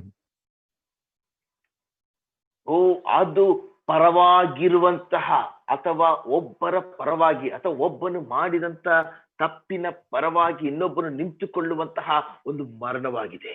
So the sinless life of Jesus Christ is important, as well as the death of Jesus Christ is important. ಪಾಪರಹಿತನಾದಂತ ಯೇಸು ಕ್ರಿಸ್ತನ ಜೀವಿತವು ಪ್ರಾಮುಖ್ಯವಾಗಿದೆ.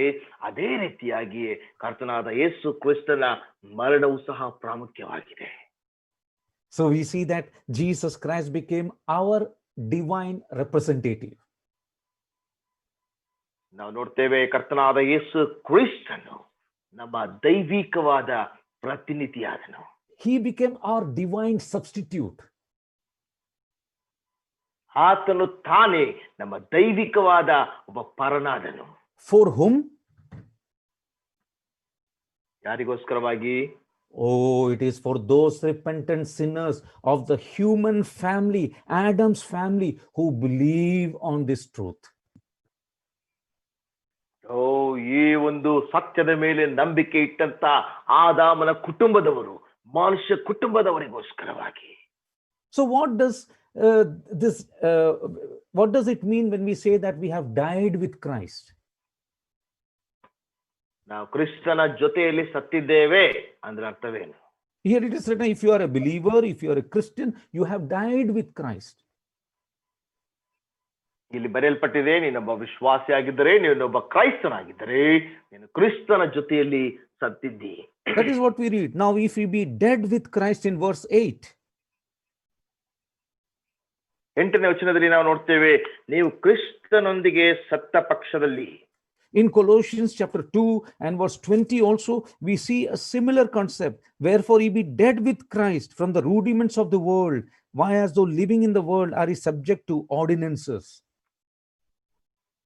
ಓ ಕೊಲೊಸ್ಸೆಯವರಿಗೆ ಬರೆದ ಪತ್ರಿಕೆ 2ನೇ ಅಧ್ಯಾಯ 20ನೇ ವಚನದಲ್ಲಿ ಸಹ ನಾವು ನೋಡುವಂತ ಸಮಯದಲ್ಲಿ ನೀವು ಕ್ರಿಸ್ತನೊಂದಿಗೆ ಸತ್ತಂತ ಪಕ್ಷದಲ್ಲಿ ಎಂಬಂತ ಆ ಒಂದು ಮಾತನ್ನು ನೋಡ್ತೇವೆ. We are dead to the elementary principles of this world. ಈ ಲೋಕದ ಒಂದು ನೀತಿ ನಿಯಮಗಳಿಗೋಸ್ಕರವಾಗಿ ನಾವು ಸತ್ತಿದ್ದೇವೆ. But when we come to Colossians chapter 3 and verse 3, we find there one more aspect. What happened in that for you have died and your life is hidden with Christ in God. ಓ ಕೊಲೊಸ್ಸೆ 3ನೇ ಅಧ್ಯಾಯ 3ನೇ ವಚನದಲ್ಲಿ ನಾವು ನೋಡುವಂತ ಸಮಯದಲ್ಲಿ ಅಲ್ಲಿ ಮತ್ತೊಂದು ವಿಷಯವನ್ನು ನಾವು ನೋಡ್ತೇವೆ. ನೀವು ಸತ್ತಿದ್ದೀರಿ, ನಿಮ್ಮ ಜೀವವು ಕ್ರಿಸ್ತನಲ್ಲಿ ದೇವರೊಂದಿಗೆ ಮರೆಯಾಗಿದೆ. Our life is hidden with Christ, with Christ in God. ನಿಮ್ಮ ಜೀವವು ಅಥವಾ ನಮ್ಮ ಜೀವವು ಕ್ರಿಸ್ತನಲ್ಲಿ ದೇವರೊಂದಿಗೆ ಮರೆಯಾಗಿಡಲ್ಪಟ್ಟಿದೆ. You know, that is why writing to Timothy in 2 Timothy 2 and verse 11, Paul brings out the truth that comes out from these verses.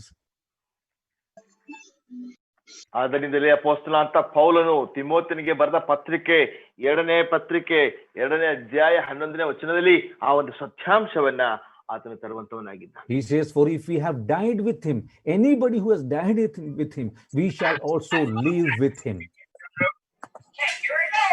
ಆತನು ಹೇಳುವಂತ ಮಾತೇನೆಂದ್ರೆ, ಯಾರಾದ್ರೂ ಕ್ರಿಸ್ತನೊಂದಿಗೆ ಸತ್ತಿದ್ದರೆ ಅವರು ಕ್ರಿಸ್ತನೊಂದಿಗೆ ಜೀವಿಸುವಂತವರಾಗಿದ್ದಾರೆ. You know, when Jesus Christ represented us on the cross of Calvary and died, ಕರ್ತನಾದ ಯೇಸು ಕ್ರಿಸ್ತನು Calvary ಶಿಲುಬೆ ಮೇಲೆ ಹೋಗಿ ಆತನು ಸತ್ತನು. You know, that is why it is said, we also died with him. ಅದಕ್ಕೋಸ್ಕರವಾಗಿಯೇ ನಾವು ಸಹ ಆತನೊಂದಿಗೆ ಸತ್ತಿದ್ದೇವೆ ಎಂಬುದಾಗಿ ಹೇಳಲ್ಪಟ್ಟಿದೆ. And as a result of that, ಅದರ ಫಲಿತಾಂಶವಾಗಿ read Colossians chapter 3 and verse 5. What happens? ಕೊಲೊಸ್ಸೆಯವರಿಗೆ ಬರೆದ ಪತ್ರಿಕೆ 3ನೇ ಅಧ್ಯಾಯ 5ನೇ ವಚನದಲ್ಲಿ ಏನಾಗಿದೆ ಎಂಬುದಾಗಿ ನಾವಲ್ಲಿ ಸ್ಪಷ್ಟವಾಗಿ ನಾವು ಓದುವಂತವರಾಗಿದ್ದೇವೆ. ಕೊಲೊಸ್ಸೆಯವರಿಗೆ ಬರೆದ ಪತ್ರಿಕೆ 3ನೇ ಅಧ್ಯಾಯ 5ನೇ ವಚನದಲ್ಲಿ ನಾವು ಈ ರೀತಿಯಾಗಿ ನೋಡ್ತೀವಿ. ಆದುದರಿಂದ ನಿಮ್ಮಲ್ಲಿರುವ ಭೂ ಸಂಬಂಧವಾದ ಭಾವಗಳನ್ನು ಸಾಯಿಸಿರಿ, ವಿಗ್ರಹಾರಾಧನೆಗೆ ಸಮವಾಗಿರುವ ಲೋಭ ಇವುಗಳನ್ನು ವಿಸರ್ಜಿಸಿ ಬಿಡಿರಿ. Yeah, it is therefore consider. ಆದ್ದರಿಂದ ನೀವು ಪರಿಗಣಿಸ್ರಿ. Therefore consider, we are dead. ಆದ್ದರಿಂದ ನೀವು ಸತ್ತಿದ್ದೀರಿ ಎಂಬುದಾಗಿ ನೀವು ಪರಿಗಣಿಸ್ರಿ. We believers are dead with Christ. ವಿಶ್ವಾಸಿಗಳಾದಂತ ನಾವುಗಳು ಕ್ರಿಸ್ತನೊಂದಿಗೆ ಸತ್ತಿದ್ದೇವೆ. So we have to mortify. These things should not be seen in our lives. ಈ ವಿಷಯಗಳು ನಮ್ಮಲ್ಲಿ ಕಾಣಬಾರದೆಂಬುದಾಗಿ ನಾವು ಅದನ್ನು ಸಾಯಿಸಬೇಕು. You know, what does it mean consider? So we have to mentally think about that. ಓ ಪರಿಗಣಿಸಿದ್ರೆ ಅಂದ್ರೆ ಅರ್ಥವೇನು? ನಾವು ಮಾನಸಿಕವಾಗಿ ಅದನ್ನು ಆಲೋಚಿಸಬೇಕು. And we have to intellectually think about that as we get the knowledge from God's word. ದೇವರ ವಾಕ್ಯದಿಂದ ನಾವು ಜ್ಞಾನವನ್ನು ಪಡೆದುಕೊಳ್ಳುವಾಗ ನಾವು ಬೌದ್ಧಿಕವಾಗಿ ಅದನ್ನು ಆಲೋಚಿಸಬೇಕು. So we have to meditate on this truth. What is being dead to sin and dead in Christ? ಈ ಸತ್ಯದ ಮೇಲೆ ನಾವು ಆಲೋಚಿಸಬೇಕು, ಅದನ್ನು ಧ್ಯಾನ ಮಾಡಬೇಕು. ಯಾವುದು ಕ್ರಿಸ್ತನೊಂದಿಗೆ ಸತ್ತಿದೆ, ಯಾವುದು ಕ್ರಿಸ್ತನೊಂದಿಗೆ ಇದೆ ಎಂಬುದಾಗಿ. Why believers are falling into sin? ಯಾಕೆ ವಿಶ್ವಾಸಿಗಳು ಪಾಪದಲ್ಲಿ ಬೀಳುತ್ತಾರೆ? Why believers are not being victorious? ಯಾಕೆ ವಿಶ್ವಾಸಿಗಳು ಜಯಭರಿತರಾಗುವುದಿಲ್ಲ? Because they have not made it a habit to meditate on this, to intellectually think about this, and to learn about these truths from the scriptures. ಯಾಕೆಂದ್ರೆ ದೇವರ ವಾಕ್ಯದಲ್ಲಿರುವಂತಹ ಈ ಸತ್ಯಾಂಶಗಳನ್ನು ಅವರು ಅರ್ಥ ಮಾಡಿಕೊಳ್ಳುತ್ತಾ ಇಲ್ಲ, ಧ್ಯಾನಿಸುತ್ತಾ ಇಲ್ಲ, ಅದರನ್ನ ಮಾನಸಿಕವಾಗಿ ಬೌದ್ಧಿಕವಾಗಿ ಆಲೋಚಿಸುತ್ತಾ ಇಲ್ಲ. You know, in chapter 6, it is only talking all about sanctification, how God has made us holy. 6ನೇ ಅಧ್ಯಾಯದಲ್ಲಿ ನಮ್ಮನ್ನು ದೇವರು ಹೇಗೆ ಪರಿಶುದ್ಧರಾಗಿ ಮಾಡಿದ್ದಾನೆ ಎಂಬುದ ವಿಷಯದ ಕುರಿತಾಗಿ ಶುದ್ಧೀಕರಣದ ವಿಷಯದಲ್ಲಿ ಬಹಳವಾಗಿ ಮಾತನಾಡುತ್ತಾ ಇದೆ. So our mind is the important battleground in the war of sanctification. We need to understand that. ಆದ್ದರಿಂದ ಈ ಶುದ್ಧೀಕರಣ ಎಂಬಂತಹ ಯುದ್ಧ ಭೂಮಿಯಲ್ಲಿ ನಮ್ಮ ಮನಸ್ಸು ಬಹಳ ಪ್ರಾಮುಖ್ಯವಾದದೆಂಬುದಾಗಿ ಸ್ಪಷ್ಟವಾಗಿ ಅರ್ಥ ಮಾಡಿಕೊಳ್ಳಬೇಕು. For that, a believer has to believe. A believer has to have confidence that he is dead. He is dead in Christ. ಅದಕ್ಕೋಸ್ಕರವಾಗಿಯೇ ಒಬ್ಬ ವಿಶ್ವಾಸಿಯು ಆತನು ಪಾಪದ ಪಾಲಿಗೆ ಸತ್ತಿದ್ದೇನೆ ಎಂಬುದಾಗಿ ಆತನು ನಂಬಬೇಕು. Now, because of this relationship with Jesus Christ, you have died to sin. ಈ ಕರ್ತನಾದಂತ ಯೇಸು ಕ್ರಿಸ್ತನೊಂದಿಗಿರುವಂತಹ ಸಂಬಂಧದ ನಿಮಿತ್ತವಾಗಿ ನೀನು ಪಾಪದ ಪಾಲಿಗೆ ಸತ್ತವನಾಗಿದ್ದಿ. You are alive in Christ now. ಈಗ ನೀನು ಕ್ರಿಸ್ತನಲ್ಲಿ ಜೀವಿಸುವಂತವನಾಗಿದ್ದಿ. You know, so it is essential that we turn from the deeds of the flesh and seek Jesus every moment, Christ every moment of our life. ನಮ್ಮ ಜೀವಿತದ ಪ್ರತಿಯೊಂದು ಕ್ಷಣದಲ್ಲಿಯೂ ಸಹ ನಾವು ಪಾಪದ ಪಾಲಿಗೆ ಸತ್ತಿದ್ದೇವೆ ಎಂಬುದಾಗಿ ತಿಳಿದುಕೊಂಡು ನಮ್ಮ ಶರೀರದ ಭಾವಗಳಿಂದ ನಾವು ತಿರುಗಿಕೊಂಡು ಕ್ರಿಸ್ತನಿಗೋಸ್ಕರವಾಗಿ ನಾವು ಜೀವಿಸಬೇಕು. Now see, brothers and sisters, ನನ್ನ ಪ್ರಿಯ ಸಹೋದರ ಸಹೋದರಿಯರಿಗೆ ನೋಡ್ರಿ, you know, our first connection with Christ is with his death. ನಮ್ಮ ಕ್ರಿಸ್ತನೊಟ್ಟಿಗಿರುವಂತಹ ನಮ್ಮ ಮೊದಲನೇ ಸಂಪರ್ಕ ಆತನ ಮರಣದಿಂದಾಗಿಯೇ. You know, if he has not died for our sins, no connection with him. ಒಂದು ವೇಳೆ ನಾವು ಪಾಪದ ಪಾಲಿಗೆ ಸಾಯದೇ ಇದ್ದರೆ ನಮಗೆ ಆತನೊಂದಿಗೆ ಯಾವುದೇ ರೀತಿಯಾದಂತಹ ಸಂಪರ್ಕ ಇಲ್ಲ. If you don't believe that Jesus Christ has taken my sins, he's through his death, he's able to forgive my sins, I am dead with him. Until unless we don't come into that realization. ನಾನು ಕರ್ತನಾದ ಯೇಸು ಕ್ರಿಸ್ತನೊಂದಿಗೆ ಸತ್ತಿದ್ದೇನೆ, ಕರ್ತನು ನನ್ನ ಪಾಪವನ್ನು ತೆಗೆದು ಹಾಕಿಕೊಂಡಿದ್ದೇನೆ ಎಂಬುದಾಗಿ ನಂಬಬೇಕು. ನಾವು ಆ ಒಂದು ವಿಷಯವನ್ನು ಪರಿಗಣಿಸದೆ ಹೋದರೆ, so our first dealing with God should be as a sinner. ಆದ್ದರಿಂದ ಮೊಟ್ಟ ಮೊದಲನೇದಾಗಿ ನಮಗೆ ದೇವರೊಂದಿಗಿರುವಂತಹ ಒಂದು ವ್ಯವಹಾರ ಅಥವಾ ದೇವರಿಗೊಂದಿಗಿರುವಂತಹ ಒಂದು ಒಪ್ಪಂದ ಏನಂದ್ರೆ, ನಾನೊಬ್ಬ ಪಾಪಿ ಎಂಬುದಾಗಿ ನಾನು ಕೇಳಬೇಕು. You know, many are not able to have a relationship with God because they are not willing to consider that they are a sinner. Many of them consider we are very righteous.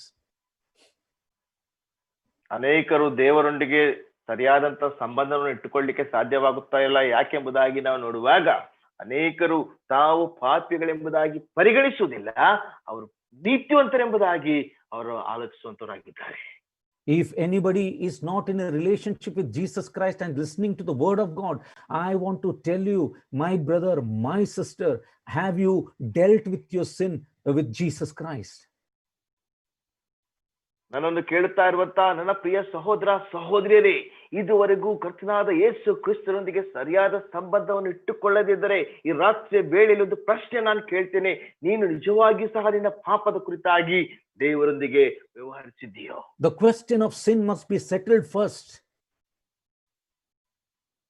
ಮೊದಲನೇದಾಗಿ ಪಾಪದ ಪ್ರಶ್ನೆಯು ಅದು ಸರಿಪಡಿಸಿಕೊಳ್ಳಬೇಕು. Then only you will get into a relationship with Jesus Christ, a relationship of life. ಆಗ ಮಾತ್ರವೇ ನೀನು ಕ್ರಿಸ್ತನೊಂದಿಗೆ ಅಥವಾ ಯೇಸು ಕ್ರಿಸ್ತನೊಂದಿಗೆ ಒಂದು ಸಂಬಂಧವನ್ನು ಪಡ್ಕೊಳ್ಳುತ್ತಿ, ಆ ಜೀವದೊಟ್ಟಿಗೆ ಒಂದು ಸಂಬಂಧವನ್ನು ಪಡ್ಕೊಳ್ಳುತ್ತಿ.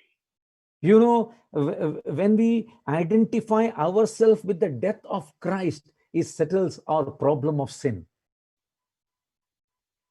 ನಾವು ಕರ್ತನಾದಂತ ಯೇಸು ಕ್ರಿಸ್ತನ ಮರಣದೊಟ್ಟಿಗೆ ನಮ್ಮನ್ನು ಗುರುತಿಸಿಕೊಳ್ಳುವಾಗ ಆ ಒಂದು ಪಾಪದ ಸಮಸ್ಯೆಯು ಅದು ಬಗೆಹರಿಯುವಂತದ್ದಾಗಿದೆ. Paul says, I am crucified with Christ, nevertheless I live. ಪೌಲನು ಹೇಳ್ತಾನೆ, ನಾನು ಕ್ರಿಸ್ತನೊಂದಿಗೆ ಶಿಲುಬೆಗೆ ಹಾಕಲ್ಪಟ್ಟಿದ್ದೇನೆ, ಇನ್ನು ಜೀವಿಸುವವನು ನಾನಲ್ಲ. I am dead with Christ, but I am alive. ನಾನು ಕ್ರಿಸ್ತನೊಂದಿಗೆ ಸತ್ತಿದ್ದೇನೆ, ಆದ್ರೆ ನಾನು ಜೀವಿಸ್ತಾ ಇದ್ದೇನೆ. You know, life for God implies that we are dead to ourselves. The self has to die. ನಾವು ಸತ್ತಿದ್ದೇವೆ, ನಾವು ನಮ್ಮ ಸ್ವ ಎನ್ನುವಂಥದ್ದು ಸಾಯಬೇಕು. ಹಾಗೆ ಸತ್ರೆ ಮಾತ್ರವೇ ನಮಗೆ ದೇವರೊಂದಿಗಿರುವಂತಹ ಜೀವಿತದಲ್ಲಿ ಅದು ಒಳಪಡುವಂತದ್ದಾಗಿದೆ. Dear brothers and sisters, ನನ್ನ ಪ್ರಿಯ ಸಹೋದರ ಸಹೋದರಿಯರೇ, our relationship with Christ is based on the death of Christ.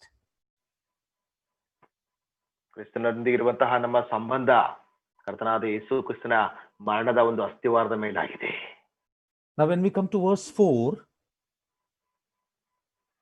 4ನೇ ವಚನಕ್ಕೆ ನಾವು ಬರುವಾಗ we read another truth there of our relationship with Christ. ಕ್ರಿಸ್ತನೊಂದಿಗಿರುವಂತಹ ಸಂಬಂಧದ ವಿಷಯದಲ್ಲಿ ಮತ್ತೊಂದು ಸತ್ಯಾಂಶವನ್ನ we are buried with Christ. ನಾವು ಕ್ರಿಸ್ತನೊಂದಿಗೆ ಹೂಣಲ್ಪಟ್ಟಿದ್ದೇವೆ. Not only we are dead with Christ, but here it is explained that we are buried with Christ.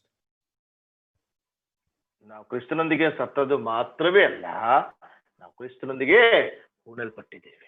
What is the significance of the burial of Jesus Christ? Why he was buried? What is the importance of that in our life? ಕರ್ತನಾದ ಯೇಸು ಕ್ರಿಸ್ತನ ಮರಣದ ಒಂದು ಮಹತ್ವವೇನು ಅಥವಾ ಹೂಣಲ್ಪಡುವಿಕೆಯ ಒಂದು ಮಹತ್ವವೇನು, ಆತನ ಹೂಣಲ್ಪಡುವಿಕೆ ನಮ್ಮ ಜೀವಿತದಲ್ಲಿ ತರುವಂತಹ ಒಂದು ಶ್ರೇಷ್ಠತೆ ಅಥವಾ ಗುರುತಿಸುವಿಕೆ. It assures us that his death was physical death. ಅದು ನಮಗೆ ಭದ್ರಪಡಿಸುವಂತಹ ಒಂದು ವಿಷಯವೇನೆಂದ್ರೆ ಆತನ ಮರಣ ಶಾರೀರಿಕವಾದಂತಹ ಮರಣವಾಗಿದೆ. Because only if you die, then only you are buried. ಕೇವಲ ನೀನು ಸತ್ತರೆ ಮಾತ್ರವೇ ಹೂಣಲ್ಪಡ್ಲಿಕ್ಕೆ ಸಾಧ್ಯ. And when you are after the death, it is written that he was resurrected. It was a bodily resurrection. ನಾವು ನೋಡ್ತೇವೆ, ಸತ್ತ ನಂತರ ಹೂಣಲ್ಪಟ್ಟ ಮೇಲೆ ಆತನು ಪುನರುತ್ಥಾನನಾದನು. ಅದು ಶಾರೀರಿಕವಾಗಿ ಆತನು ಪುನರುತ್ಥಾನನಾದನು. His burial, like his death, has got great doctrinal as well as practical significance for the believer's individual life. ಕರ್ತನಾದ ಯೇಸು ಕ್ರಿಸ್ತನ ಮರಣ ಮತ್ತು ಆತನ ಹೂಣಲ್ಪಡುವಿಕೆಯಲ್ಲಿ ಒಬ್ಬ ವಿಶ್ವಾಸಿಯೊಟ್ಟಿಗೆ ಒಂದು ಶ್ರೇಷ್ಠವಾದಂತ ಮಹತ್ವವಾದಂತಹ ಒಂದು ವಿಷಯವನ್ನ ದೇವರಲ್ಲಿ ತಿಳಿಸುವಂತವನಾಗಿದ್ದಾನೆ. It symbolically shows the death of Christ for sin and the death of believer to sin. ಅಲ್ಲಿ ನಾವು ನೋಡ್ತೇವೆ, ಒಂದು ಸೂಚನೆಯಾಗತ್ತೆ ಅಥವಾ ಒಂದು ಚಿಹ್ನಾತ್ಮಕವಾಗಿ ಕರ್ತನಾದ ಯೇಸು ಕ್ರಿಸ್ತನ ಮರಣ ಮತ್ತು ವಿಶ್ವಾಸಿಯ ಮರಣ ಅದನ್ನು ಹೋಲಿಸಲ್ಪಟ್ಟಿದೆ. It assures of a resurrection because Jesus Christ was resurrected bodily.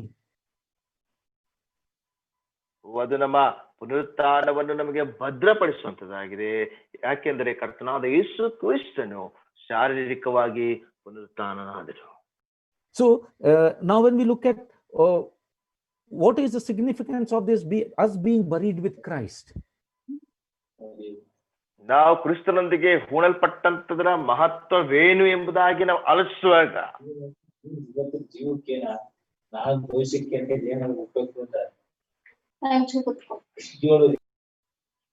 it talks about our union with Christ. ಅದು ಕ್ರಿಸ್ತನೊಂದಿಗಿರುವಂತಹ ನಮ್ಮ ಐಕ್ಯತೆ ಕುರಿತಾಗಿ ಮಾತನಾಡುತ್ತದೆ. Because of the Adamic state of slavery to sin, we were killed and buried along with him. ಆದಾಮನ ಒಂದು ಪಾಪ ಅಥವಾ ಆದಾಮನ ಒಂದು ಪರಿಸ್ಥಿತಿಯಿಂದ ಪಾಪಕ್ಕೆ ದಾಸತ್ವರಾಗಿದ್ದಂತಹ ನಾವು ಆತನೊಂದಿಗೆ ಸತ್ತು ಹೂಣಲ್ಪಟ್ಟಿದ್ದೇವೆ. Sin had a claim over us, a claim of ownership over us, but when we were buried with Christ, that is over. ಪಾಪವು ನಮ್ಮ ಮೇಲಿರುವಂತಹ ಒಡೆತನದ ಒಂದು ಹಕ್ಕನ್ನ ಅದು ಸಿದ್ಧಾಂತ ಪಡಿಸ್ತಾ ಇತ್ತು. And those who are buried, ಹೂಣಲ್ಪಟ್ಟಾಗ ಅದು ಪೂರ್ತಿ ಆಯ್ತು. ಯಾರು ಆತನೊಂದಿಗೆ ಹೂಣಲ್ಪಟ್ಟರು, so those who are buried with him only will arise with him. ಯಾರು ಆತನೊಂದಿಗೆ ಹೂಣಲ್ಪಡುತ್ತಾರೋ ಅವರು ಮಾತ್ರವೇ ಆತನೊಂದಿಗೆ ಪುನರುತ್ಥಾನರಾಗಿ ಎಬ್ಬಿಸಲ್ಪಡ್ಲಿಕ್ಕೆ ಸಾಧ್ಯ. In our old bodies of sin, positionally already in the grave, then ನಮ್ಮ it's very ಹಳೆಯ strange ದೇಹ to see them walking today. ನಮ್ಮ ಹಳೆಯ ದೇಹವಾದಂತ ಪಾಪದ ದೇಹಗಳು ಈಗಾಗಲೇ ಸ್ಥಾನಿಕವಾಗಿ ಅವು ಹೂಳಲ್ಪಟ್ಟಿದೆ. ಅವು ನಡೆಯುವಂತದನ್ನು ನೋಡುವಂಥದ್ದು ಬಹಳ ಅಪರೂಪ. We read that we are buried with Christ. ನಾವು ಓದ್ತೇವೆ, ನಾವು ಕ್ರಿಸ್ತನೊಂದಿಗೆ ಹೂಣಲ್ಪಟ್ಟೆವು. The old body with all its desires and sin are buried with Christ. ಪೂರ್ವ ಸ್ವಭಾವ, ಆ ದೇಹ ಕ್ರಿಸ್ತನೊಟ್ಟಿಗೆ, ಆದ್ರೆ ಎಲ್ಲಾ ದುರಾಶೆಗಳು ಅದು ಕ್ರಿಸ್ತನೊಟ್ಟಿಗೆ ಹೂಣಲ್ಪಟ್ಟಿದೆ. Will it not be strange to see that we are still, we say we are risen up and we are walking in that sinful life still? ನಾವು ಇನ್ನೂ ಸಹ ಪಾಪದಲ್ಲಿಯೇ ಪುನರುತ್ಥಾನಾಗಿ ಪಾಪದಲ್ಲಿಯೇ ನಡೀತಾ ಇದ್ದೇವೆಂಬುದಾಗಿ ಹೇಳುವಂಥದ್ದು ಬಹಳ ಒಂದು ಅಪರೂಪದ ವಿಷಯವಲ್ಲವೋ? See, in verse 5 we read, for if we have been planted together in the likeness of his death, we shall be also in the likeness of his resurrection. ನಾವು 5ನೇ ವಚನದಲ್ಲಿ ನಾವು ಈ ರೀತಿಯಾಗಿ ಓದ್ತೇವೆ, ನಾವು ಆತನ ಮರಣಕ್ಕೆ ಸಾದೃಶ್ಯವಾದ ಮರಣವನ್ನು ಹೊಂದಿ ಆತನಲ್ಲಿ ಐಕ್ಯವಾಗಿದ್ದ ಆತನ ಪುನರುತ್ಥಾನಕ್ಕೆ ಸಾದೃಶ್ಯವಾದ ಪುನರುತ್ಥಾನವನ್ನು ಹೊಂದಿ ಆತನಲ್ಲಿ ಐಕ್ಯರಾಗುವೆವು. So those who are buried, when they rise up with Christ, they should walk in the newness of life.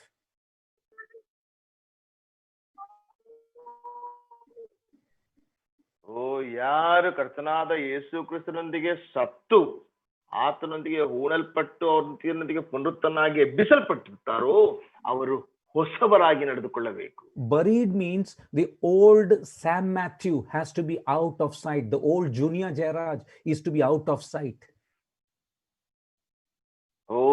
ಹೂಣಲ್ಪಟ್ಟದ್ದು ಎಂದರೆ ಹಳೆಯ ಸ್ಯಾಮ್ ಮ್ಯಾಥ್ಯೂ ಅಥವಾ ಹಳೆಯ ಜೂನಿಯರ್, ಆತನ ಒಂದು ಹಳೆಯ ಸ್ವಭಾವದಲ್ಲಿ ಆತನು ಕಾಣಲ್ಪಡಬಾರದು. The old person is not even being able to be identified by anyone, because we are ಹಳೆಯ ಸ್ವಭಾವ ಅಥವಾ ಹಳೆಯ ಮನುಷ್ಯನು ಯಾವುದೇ ವಿಷಯದಲ್ಲಿ ಯಾರಿಂದಲೂ ಸಹ ಗುರುತಿಸಲ್ಪಡಬಾರದು. ಯಾಕೆಂದರೆ ನಾವು ಸತ್ತಿದ್ದೇವೆ, ಹೂಣಲ್ಪಟ್ಟಿದ್ದೇವೆ. If burial is not real, if burial is not real, then that means that man is not dead, because if he is alive, nobody will bury him. ಒಂದು ವೇಳೆ ಹೂಣಲ್ಪಡುವಿಕೆ ನೈಜವಾಗದೇ ಇದ್ದರೆ ಅದರ ಅರ್ಥ ಆ ಮನುಷ್ಯ ಸರಿಯಾಗಿ ಸಾಯಲಿಲ್ಲ. ಯಾಕೆಂದ್ರೆ ಸಾಯದೇ ಇರುವಂತಹ ಮನುಷ್ಯನನ್ನು ಯಾರು ಸಹ ಉಣ್ಲಿಕ್ಕೆ ಸಾಧ್ಯವಿಲ್ಲ. If death is not real, nobody is going to bury a person. ಒಂದು ಮರಣ ಅದು ನಿಜವಾಗದೇ ಇದ್ರೆ ಅಥವಾ ಮರಣವು ಒಂದು ನಿಜವಾಗಿ ಆಗದೇ ಇದ್ರೆ ಯಾರು ಸಹ ವ್ಯಕ್ತಿಯನ್ನು ಹೂಣುವುದಿಲ್ಲ. In the salvation that many have in their lives, why people are continue to living in sin? Because they did not die with Christ. ರಕ್ಷಣೆ ಹೊಂದಿದಂತಹವರ ವಿಷಯದಲ್ಲಿ ಅನೇಕ ಸಾರಿ ಹೀಗೆ ಆಲೋಚನೆ ಮಾಡ್ತೇವೆ, ಆ ರಕ್ಷಣೆ ಹೊಂದಿದ್ದಂತಹ ಜನರು ಯಾಕೆ ಸರಿಯಾದ ರೀತಿಯಲ್ಲಿ ನಡೆಯುತ್ತಾ ಇಲ್ಲ ಎಂಬುದಾಗಿ ನಾವು ನೋಡುವಾಗ ಅವ್ರು ಸರಿಯಾಗಿ ಇನ್ನೂ ಸಹ ಸಾಯಲಿಲ್ಲ ಅಥವಾ ಹೂಣಲ್ಪಡ್ಲಿಲ್ಲ. Many of the believers, they actually didn't get salvation. That is why what happens, we can see they in the glory of all the old nature still in the assembly, in the family, in their individual lives. ಅನೇಕ ವಿಶ್ವಾಸಿಗಳ ಜೀವಿತಗಳನ್ನು ನಾವು ನೋಡುವಾಗ ಅವರ ಜೀವಿತ ಒಂದು ಸರಿಯಾದ ರೀತಿಯಲ್ಲಿ ಇರುವುದಿಲ್ಲ. ಯಾಕೆಂಬುದಾಗಿ ನಾವು ನೋಡುವಾಗ ಅವ್ರು ಸರಿಯಾಗಿ ಸಾಯದೇ ಇರೋದ್ರಿಂದ ಅವರ ಜೀವಿತದಲ್ಲಿ ಅವರ ಎಲ್ಲಾ ಪೂರ್ವ ಸ್ವಭಾವವು ಬಹಳ ಮಹಿಮೆಯೊಡನೆ ಕುಟುಂಬದಲ್ಲಿಯೂ ಸಭೆಗಳಲ್ಲಿಯೂ ಅದು ಬಹಳವಾಗಿ ಕಂಡು ಬರುವಂತದ್ದಾಗಿದೆ. Why there is no change in the life of many who say they are believers and participating in the Lord's table?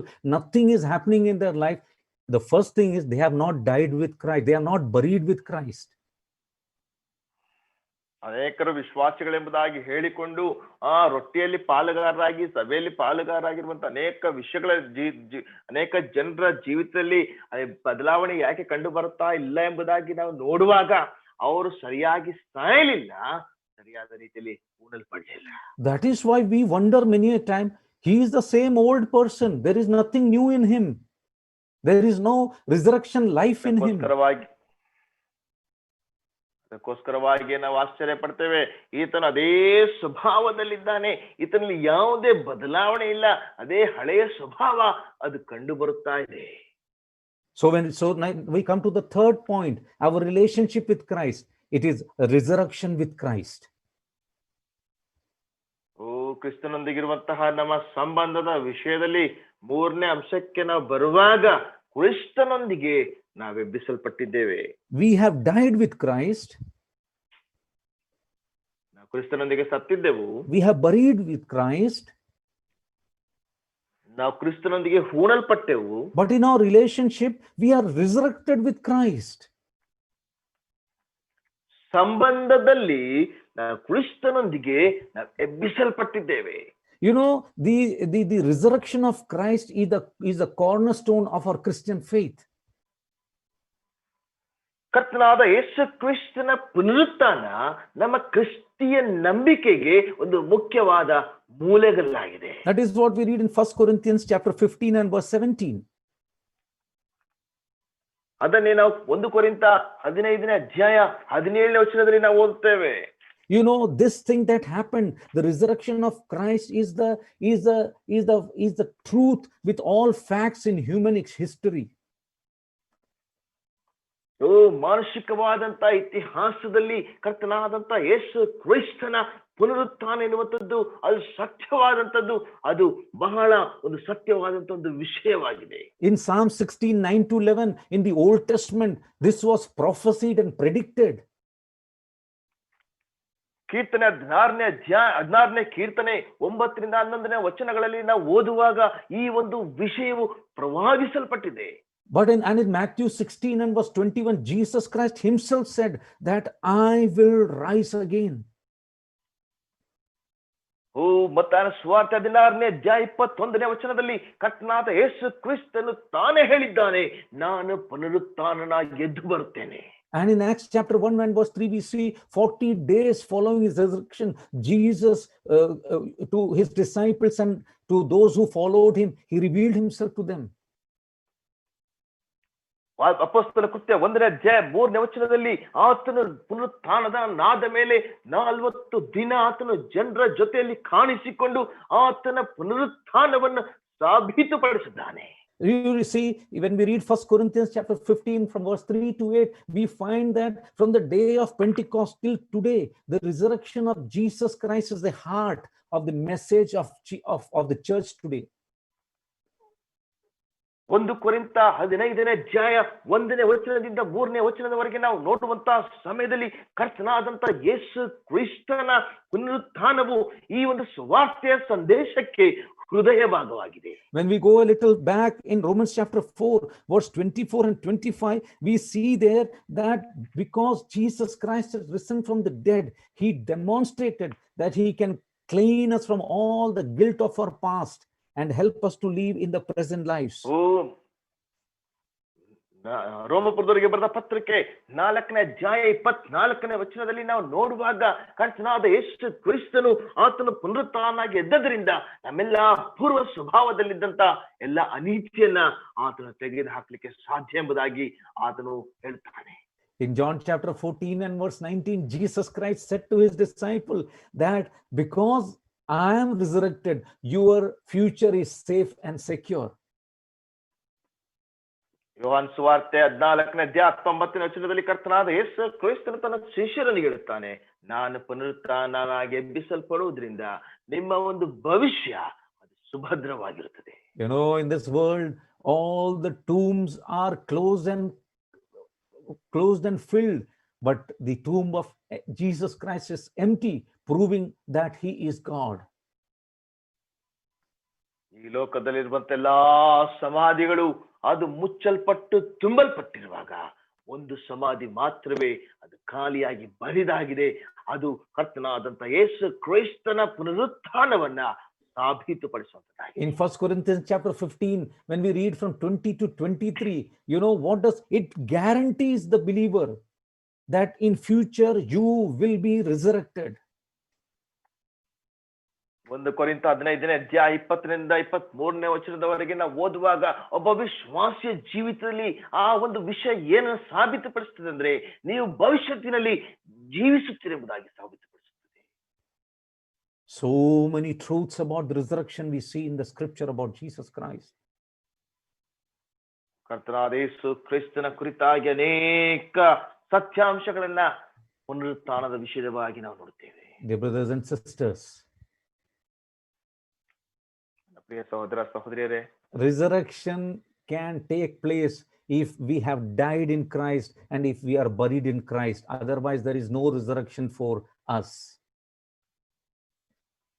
ನಮಗೆ ಪುನರುತ್ಥಾನವು ಹೇಗೆ ಆಗ್ತದೆ ಎಂಬುದಾಗಿ ನಾವು ನೋಡುವಾಗ, ನಾವು ಒಂದು ವೇಳೆ ಕರ್ತನಾದಂತ ಯೇಸು ಕ್ರಿಸ್ತನೊಟ್ಟಿಗೆ ಸತ್ತು ಆತನೊಟ್ಟಿಗೆ ಹೂಡಲ್ಪಟ್ಟಿದ್ರೆ ಮಾತ್ರವೇ ನಮಗೆ ಪುನರುತ್ಥಾನ ನಡೀತದೆ, ಹೊರತು ಇಲ್ಲದಿದ್ದರೆ ಅದು ಸಾಧ್ಯವೇ ಇಲ್ಲ. See, only when the power of the old life is gone, then the power of new life comes in. ಹಳೆಯ ಜೀವಿತದ ಒಂದು ಶಕ್ತಿ ಹೋದ ಮೇಲೆ ಮಾತ್ರವೇ ಒಂದು ಹೊಸ ಜೀವಿತದ ಶಕ್ತಿ ಬರ್ಲಿಕ್ಕೆ ಸಾಧ್ಯ. You know, that is why it is said about all those who are saved that you are born from above. You are a new creation. ಅದರಿಂದ ಈ ರೀತಿಯಾಗಿ ಹೇಳಲ್ಪಟ್ಟಿದೆ, ಯಾರು ರಕ್ಷಣೆ ಹೊಂದಿರುತ್ತಾರೋ ನೀವು ಮೇಲಿನಿಂದ ಹುಟ್ಟಿದ್ದೀರಿ, ನೀವು ಹೊಸ ಅಥವಾ ನೂತನ ಸೃಷ್ಟಿಯಾಗಿದ್ದೀರಿ ಎಂಬುದಾಗಿ. That is why in John, the Lord Jesus Christ in John chapter 5 and verse 24, he says that you have passed from death into life. ಅದರಿಂದ ಯೋಹಾನ ಸುವಾರ್ತೆ 5ನೇ ಅಧ್ಯಾಯ 24ನೇ ವಚನದಲ್ಲಿ ಕರ್ತನಾದ ಯೇಸು ಕ್ರಿಸ್ತನು ಹೇಳುತ್ತಾನೆ, ನೀವು ಮರಣದಿಂದ ಪಾರಾಗಿ ಜೀವಕ್ಕೆ ಸೇರಿದ್ದೀರಿ. You know, there are no dead Christians. There are only resurrected Christians in this world. And who are you? That is my question today to each one of you. ಈ ಲೋಕದಲ್ಲಿ ಸತ್ತ ಕ್ರೈಸ್ತರೆಂಬುದಾಗಿ ಯಾರೂ ಇಲ್ಲ. ಕ್ರೈಸ್ತರೆಂಬುದಾಗಿ ಇದ್ದರೆ ಅವರು ಕೇವಲ ಪುನರುತ್ಥಾನ ಹೊಂದಿದಂತ ಕ್ರೈಸ್ತರು ಮಾತ್ರವೇ ಆಗಿದ್ದಾರೆ. ಈ ರಾತ್ರಿಯಲ್ಲಿ ನಿಮಗಿರುವಂತ ನನ್ನ ಪ್ರಶ್ನೆ ಏನೆಂದ್ರೆ, ನೀವೆಂತ ಕ್ರೈಸ್ತರಾಗಿದ್ದೀರಿ? But unfortunately, look at in our churches, we find so many dead Christians, and people say some of the churches are dead. ನಮ್ಮ ದುರದೃಷ್ಟವಶಾತ್ ನಮ್ಮ ಸಭೆಗಳಲ್ಲಿ ಅನೇಕ ಸತ್ತಂತ ಕ್ರೈಸ್ತರನ್ನು ನಾವು ನೋಡ್ತಾ ಇದ್ದೇವೆ. ಅನೇಕರು ಹೇಳ್ತಾರೆ ಸತ್ತಂತ ಸಭೆ ಎಂಬುದಾಗಿ. I would like to conclude by reading 2 verses. What do resurrected people do? ಪುನರುತ್ಥಾನ ಹೊಂದಿದಂತ ಜನರು ಏನು ಮಾಡುತ್ತಾರೆ ಎಂಬುದಕ್ಕೆ 2 ವಚನಗಳನ್ನು ಓದಿ ನನ್ನ ಮಾತುಗಳನ್ನು ನಾನು ಮುಗಿಸ್ತೇನೆ. If you are resurrected, if you say that I am resurrected with Christ, what are you supposed to do? ನಾನು ಪುನರುತ್ಥಾನನಾಗಿದ್ದೇನೆ, ನಾನು ಕ್ರಿಸ್ತನೊಂದಿಗೆ ಎಬ್ಬಿಸಲ್ಪಟ್ಟಿದ್ದೇನೆ ಎಂಬುದಾಗಿ ಹೇಳುವುದಾದ್ರೆ ನೀನು ಏನು ಮಾಡಬೇಕೆಂಬುದಾಗಿ ನಾವು ನೋಡ್ತೇವೆ. See Colossians 3 verses 1 to 3. ಕೊಲೊಸ್ಸೆಯವರಿಗೆ ಬರೆದ ಪತ್ರಿಕೆ 3ನೇ ಅಧ್ಯಾಯ 1ನೇ ವಚನದಿಂದ 3ನೇ ವಚನದವರೆಗೆ. ಕೊಲೊಸ್ಸೆಯವರಿಗೆ ಬರೆದ ಪತ್ರಿಕೆ 3ನೇ ಅಧ್ಯಾಯ 1ರಿಂದ 3ನೇ ವಚನದವರೆಗೆ ನಾವು ಓದ್ತೇವೆ. ಆದ ಕಾರಣ ನೀವು ಕ್ರಿಸ್ತನೊಂದಿಗೆ ಎಬ್ಬಿಸಲ್ಪಟ್ಟಿರುವುದರಿಂದ ಮೇಲಿರುವಗಳನ್ನ ಹುಡುಕಿರಿ, ಅಲ್ಲಿ ಕ್ರಿಸ್ತನು ದೇವರ ಬಲಗಡೆಯಲ್ಲಿ ಆಸನಾರೂಢನಾಗಿದ್ದಾನೆ. ಮೇಲಿರುವಂತಗಳ ಮೇಲೆ ಮನಸ್ಸಿಡಿರಿ, ಭೂ ಸಂಬಂಧಗಳ ಮೇಲೆ ಇಡಬೇಡಿರಿ. ಯಾಕೆಂದ್ರೆ ನೀವು ಸತ್ತಿರಲ್ಲ, ನಿಮ್ಮ ಜೀವವು ಕ್ರಿಸ್ತನೊಂದಿಗೆ ದೇವರಲ್ಲಿ ಮರೆಯಾಗಿಟ್ಟಿದೆ. See, brothers and sisters, what is written there? If you are resurrected, you will seek things which are above. ಏನ್ ಬರೆಯಲ್ಪಟ್ಟಿದೆ ಸಹೋದರ ಸಹೋದರಿಯರೇ? ನಾವು ನೋಡ್ತೇವೆ, ನೀವು ಕ್ರಿಸ್ತನೊಂದಿಗೆ ಎಬ್ಬಿಸಲ್ಪಟ್ಟಿರುವುದಾದ್ರೆ ಮೇಲಿರುವುಗಳನ್ನು ಹುಡುಕಿರಿ. Your affections, your desires will be for things of God, things which are above. That is what we read here. ನಿಮ್ಮ ಒಂದು ಪ್ರೀತಿ, ನಿಮ್ಮ ಒಂದು ವ್ಯಾಮೋಹ, ನಿಮ್ಮ ಒಂದು ಆಶೆ ಮೇಲಿರುವಂತವುಗಳ ಮೇಲೆ ಆಗಿದೆ ಎಂಬುದಾಗಿ ನಾವಿಲ್ಲಿ ಓದುತ್ತೇವೆ. And we read there in the next verse, and you are dead and your life is hid with Christ. Hid with Christ. We are in Christ. Those who are in Christ, those who are hid inside Christ, will only think about things which are of Christ only. ಮುಂದಿನ ವಚನದಲ್ಲಿ ನಾವು ಓದುವಾಗ ನೀವು ಸತ್ತಿರಲ್ಲ, ನಿಮ್ಮ ಜೀವವು ಕ್ರಿಸ್ತನಲ್ಲಿ ದೇವರೊಂದಿಗೆ ಮರೆಯಾಗಿಡಲ್ಪಟ್ಟಿದೆ. ನೀವು ಕ್ರಿಸ್ತನೊಂದಿಗೆ ಸತ್ತಿದ್ದರೆ ನೀವು ಕ್ರಿಸ್ತನೊಂದಿಗೆ ಎಬ್ಬಿಸಲ್ಪಟ್ಟಿರ್ತೀರಿ. ಆಗ ನೀವು ಕ್ರಿಸ್ತನಲ್ಲಿರುವಂತಹ ಮೇಲಿರುವಂತವುಗಳನ್ನ ಹುಡುಕುತ್ತೀರಿ. And in Ephesians 2 and verse 6 we read there, you are seated in Christ in heavenly places, not with Christ. It is written there, you are seated in Christ in heavenly places. ಎಫೆಸದವರಿಗೆ ಬರೆದ ಪತ್ರಿಕೆ 2ನೇ ಅಧ್ಯಾಯ 6ನೇ ವಚನದಲ್ಲಿ ನಾವು ನೋಡ್ತೇವೆ, ಕ್ರಿಸ್ತನಲ್ಲಿ ನೀವು ಪರಲೋಕದಲ್ಲಿ ಆಸೀನರಾಗಿದ್ದೀರೆಂಬುದಾಗಿ. ಕ್ರಿಸ್ತನೊಂದಿಗೆ ಅಲ್ಲ, ಕ್ರಿಸ್ತನಲ್ಲಿ ನೀವು ಪರಲೋಕದಲ್ಲಿ ಆಸೀನರಾಗಿದ್ದೀರಿ. You know, if you are a resurrected believer, you will already feel you are in heavenly places because you are in Christ. ನೀವು ನಿಜವಾಗಿಯೂ ಕೂಡ ಪುನರುತ್ಥಾನ ಹೊಂದಿದಂತ ವಿಶ್ವಾಸಿಗಳೇ ಆಗಿದ್ದರೆ ನೀವು ಪರಲೋಕದಲ್ಲಿ ಆಸೀನರಾಗಿದ್ದೀರೆಂಬುದಾಗಿ ನೀವು ಆಲೋಚಿಸ್ತೀರಿ. ಯಾಕೆಂದ್ರೆ ನೀವು ಕ್ರಿಸ್ತನಲ್ಲಿ ಎಬ್ಬಿಸಲ್ಪಟ್ಟಿದ್ದೀರಿ. That is why such people, in verse 5 it is written, they will walk in the likeness of resurrection or walk in the likeness of Christ.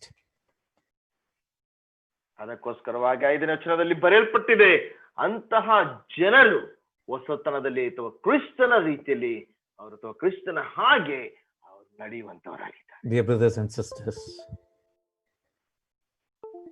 ಸಹೋದರ ಸಹೋದರಿಯರೇ, you are dead in Christ. ನೀವು ಕ್ರಿಸ್ತನಲ್ಲಿ ಸತ್ತಿದ್ದೀರಿ. You are buried with Christ. ಕ್ರಿಸ್ತನೊಂದಿಗೆ ಹೂಣಲ್ಪಟ್ಟಿದ್ದೀರಿ. You are resurrected with Christ. ಕ್ರಿಸ್ತನೊಂದಿಗೆ ಎಬ್ಬಿಸಲ್ಪಟ್ಟಿದ್ದೀರಿ. You are seated in heavenly places in Christ. ನೀವು ಕ್ರಿಸ್ತನಲ್ಲಿ ಪರಲೋಕದಲ್ಲಿ ಆಶೀರ್ವಾದರಾಗಿದ್ದೀರಿ. So live a heavenly life, not an earthly life. May God bless us through these words. ನೀವು ಪಾರಮಾರ್ಥಿಕವಾದ ಜೀವಿತವನ್ನು ಜೀವಿಸಬೇಕೇ ಹೊರತು ಭೌಮಿಕವಾದ ಜೀವಿತವನ್ನು ಜೀವಿಸಬಾರದು. ದೇವರು ತಾನೇ ಈ ವಾಕ್ಯಗಳನ್ನು ಆಶೀರ್ವದಿಸಲಿ.